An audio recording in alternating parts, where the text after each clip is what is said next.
There is a great mystery that unfolds on our lawns every summer. We mow the grass, week in and week out, we watch the clippings fly, or we collect them in bags. And then, we are left with a question.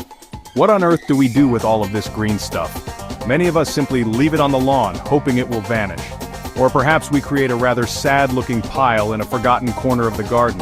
We expect it to magically transform into rich, dark soil. Yet more often than not, it doesn't. Instead, it becomes a slimy, smelly, and rather unpleasant green mat that seems to linger for an eternity.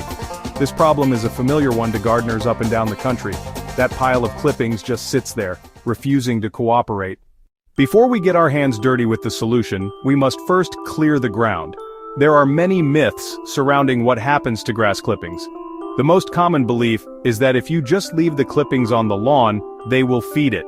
This is often called grass cycling. A very light sprinkling of very short clippings can break down and return some nitrogen. But this only works with a specialized mulching mower that chops them into tiny pieces. These clumps can form a dense, suffocating layer called thatch that blocks sunlight, air, and water. Another popular misconception: any pile of organic material will eventually turn into compost. People think time alone is enough, but a pile made of only grass clippings is a recipe for disaster. Proper decomposition is bustling and energetic. A good pile should be warm, steaming, and teeming with life. To understand why grass clippings can be so troublesome, we need to look at what they actually are.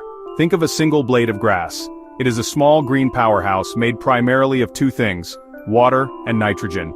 Fresh clippings can be up to 80% water. All that water is locked inside plant cells. When the cells die, the water is released. That release creates the familiar slimy texture in a pile of old clippings. In composting, materials like this are called greens. They're high energy, full of protein and amino acids. But while grass is rich in nitrogen, it is very poor in another essential element: carbon. Carbon-rich browns are things like dried leaves, straw, sawdust, shredded cardboard, and newspaper. We have established that our pile of grass clippings is unbalanced. It is far too rich in nitrogen and water, and desperately poor in carbon. Two other vital elements are almost always absent: air and the right amount of moisture. Without air and the right moisture, beneficial microbes cannot survive. Dense, compacted piles squeeze out air pockets and suffocate aerobic microbes. Anaerobic microbes take over. They work without oxygen and produce foul-smelling byproducts. Think of the ideal moisture like a wrung-out sponge, damp, not dripping. 4 essential ingredients: greens, browns, air, moisture. Grass piles give an overdose of greens and water but are starved of browns and air. The recipe is lopsided and doomed. Let's walk through what happens step by step when we do it the wrong way. You mow, bag, and tip the clippings in one big heap behind the shed. Within days, the pile slumps and the dying cells release water. The weight squeezes out air pockets. The center may heat briefly but then starves for carbon and oxygen. Anaerobic digestion produces gases like ammonia and hydrogen sulfide, that rotten smell. The pile is putrefying, slimy, dark, and not composting. Over weeks and months, the outer crust bakes while the inside remains a foul swamp. The heap just sits.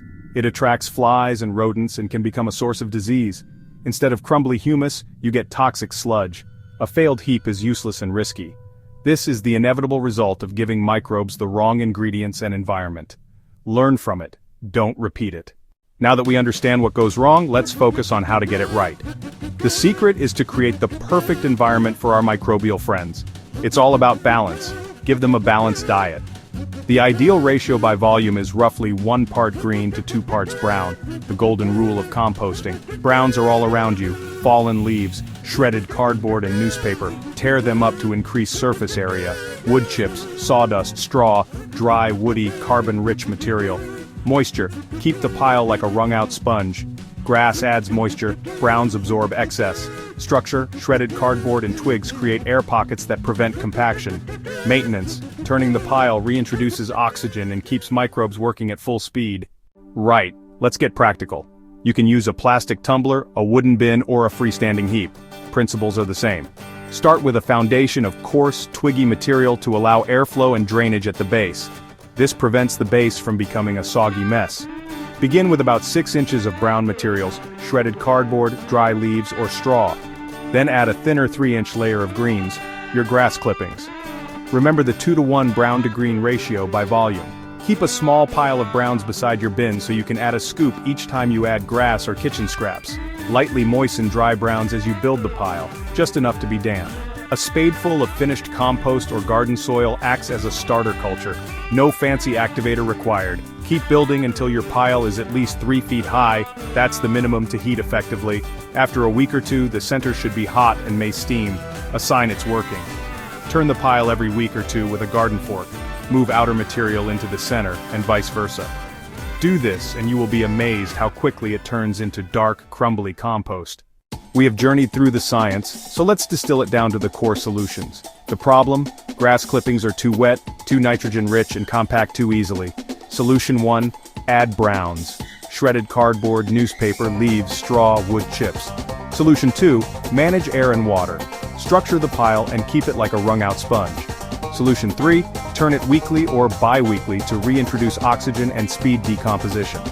Do this and your clippings will become rich compost in weeks. Feed your plants and improve soil structure. You are managing a microscopic workforce.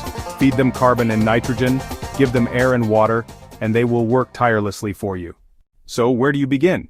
It starts with one simple action. Start a browns collection. A box, bin, or large bag for cardboard, newspaper, and leaves. Break down cardboard, set newspapers aside, or run them through a shredder. Rake dry leaves and collect dead stems as you tidy. Next time you mow, layer those browns with your fresh clippings, 2 parts brown to 1 part green. Find a container, put in your first piece of cardboard or a handful of leaves. Start the habit today. You will soon be harvesting your own black gold. Happy gardening.